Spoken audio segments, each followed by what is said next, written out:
नमस्कार दोस्तों, मैं हूं आपकी बबीता जी और आप सुन रहे हैं रात की महफिल, जहां रातें सिर्फ तन को नहीं, रूह को भी छू जाती है। आज की महफिल एक ऐसी औरत की कहानी है जो अपने आप को कहीं खो चुकी थी और खुद को फिर से खोजने के लिए एक सफर पर निकल पड़ी थी। इस सफर में उसे एक अजनबी मिला जिसने उसकी जिंदगी की दिशा ही बदल दी। कहानी का नाम है रोम की गलियों में खोई हुई। उसका नाम था नेहा। नेहा उम्र में थोड़ी बड़ी थी, पर उसकी आंखों में गजब की तेजी थी जो उसकी जवानी के जज्बात और आत्मविश्वास को दर्शाती थी। वह एक सफल औरत थी, मगर एक बोरिंग शादीशुदा जिंदगी जी रही थी जिसे जीने में उसे खुद में एक गहरी खाई सी महसूस होती थी। उसका पति उसे सब कुछ दे चुका था, सुकून, सुविधा, आदर, लेकिन नेहा की आंखों में जीवन के कई सारे सवाल सुलग रहे थे। नेहा अक्सर सोचती थी कि मैं अपनी खुशी कहाँ ढूंढूं? क्या मैं कभी खुद से जुड़ सकूंगी? नेहा को इन सारे सवालों के जवाब कहीं और से ही चाहिए थे। इसलिए एक दिन नेहा ने खुद से वादा किया कि अब वह अपने आप को फिर से महसूस करना चाहती है। वो जीवन की ढलती रोशनी में खुद को एक नए नजरिए से देखना चाहती थी। उसे यह जानने की बेताबी थी कि वह वास्तव में कौन है। क्या उसकी यात्रा खत्म हो चुकी थी या फिर कोई नया रास्ता बाकी था? एक रात उसने अपने पति से दूर यूरोप की यात्रा पर निकलने का फैसला किया। उसका मन था कि वह एक नया अनुभव करे, खुद को पूरी तरह से महसूस करे और किसी ऐसे स्थान पर जाए जहां उसे अपनी पहचान मिल सके। फिर वो निकल पड़ी यूरोप की यात्रा पर और यूरोप का पहला स्टॉप था रोम। रोम की हर गलियों में नेहा ने महसूस किया जैसे वो किसी नई दुनिया में आ गई हो।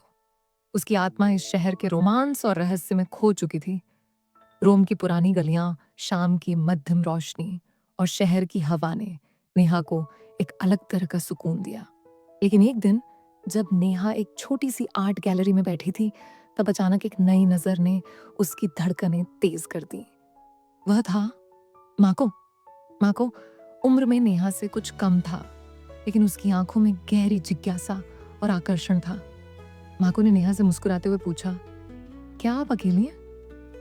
नेहा ने उसकी आंखों में देखा और कहा, नहीं, मैं बस खुद के साथ हूं। लेकिन मार्को के शब्दों में कुछ ऐसा आकर्षण था जो नेहा को उसकी ओर खींचने लगा था। मार्को ने कहा, तो क्या आप मेरे साथ एक नया अनुभव चाहेंगी? नेहा हंसी और बोली, नया अनुभव? मार्को ने मुस्कुराते हुए कहा, हाँ मैडम, ये रोम है। यहाँ हर मोड़ पर एक नया अनुभव मिलता है। नेहा को मार्को का यह अंदाज थोड़ा अजीब लगा, फिर भी वह खुद को रोक नहीं पाई। उसने कहा, ठीक है, मैं देखना चाहती हूँ कि रोम में क्या नया हो सकता है। और इस तरह दोनों ने उस रात रोम की गलियों में एक साथ सफर शुरू किया। उस समय रोम की गलियों में रात का अंधेरा था और दोनों ने खुद को उस माहौल में पूरी तरह खो दिया था। अचानक से वहां बारिश शुरू हो गई। बारिश की बूंदों ने उन पत्थर की गलियों को नया शोर दे रखा था। नेहा और मार्को धीरे धीरे चलते जा रहे थे। उनकी सांसों में थिरकन थी, एक ऐसे संगीत की जो बस इंतजार करता हुआ बज रहा हो। बारिश की एक ठंडी बूंद ने नेहा के गाल को छुआ। मार्को ने तुरंत अपना हाथ बढ़ाया और उसे अपनी बाहों तक खींचा। दोनों के बीच अब वक्त का कोई अर्थ नहीं बचा था, सिर्फ मिट्टी की खुशबू, जैज की धुन और उनकी दिलों की धड़कन। मार्को ने बहुत धीमे से नेहा के चेहरे की ओर हाथ बढ़ाया, उसकी आंखों में देखा और एक सुकून भरी मुस्कान के साथ उसका चेहरा थाम लिया, जैसे कोई अधूरी कविता अब पूरी हो गई हो। मार्को की मौजूदगी से नेहा के भीतर कुछ जगने लगा था, एक गूंज जो शायद बरसों से सोई हुई थी। नेहा ने कहा, तुम्हारे पास आकर मुझे खुद से मिलने का एहसास होता है। मार्को ने उसे चुप रहने का इशारा किया और फिर दोनों एक दूसरे की खामोशी को सुनने लगे। चलते चलते वे मार्को की आर्ट गैलरी तक पहुंच गए थे, जहां मार्को नेहा को उसकी छत पर ले गया, जहां अनकहा तनाव और सिहरन थी। नेहा की सांसों में अब एक तेजी थी और उसका दिल चाह रहा था कि वह इस पल को पूरी तरह जी ले। नेहा ने मार्को की तरफ बढ़ते हुए कहा, आज मैं किसी और की नहीं, सिर्फ अपनी हूँ। मार्को ने मुस्कुराते हुए नेहा की आंखों में देखा। उसकी नजरों में कुछ ऐसा था जिसने नेहा के हर शब्द को चुप कर दिया था। नेहा की उंगलियां उसकी बाहों को हल्के से महसूस कर रही थीं, जैसे कोई भाव दिल में अटका हो। उसने देखा मार्को की उंगलियां उसके गीले बालों पर टिकी हुई थीं।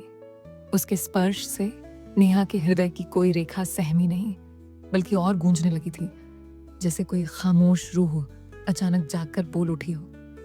मार्को ने उस पलों को थामने की कोशिश की। नेहा की साड़ी का पल्लू हवा में लहरा रहा था, जिसे मार्को ने सहेजते हुए थाम लिया और उसकी आंखों में देखा, जहां एक नई आशा थी और कहीं सबसे खोई हुई पहचान का प्रतिबिंब था। उसके गाल पर बारिश की बूंद गिरी।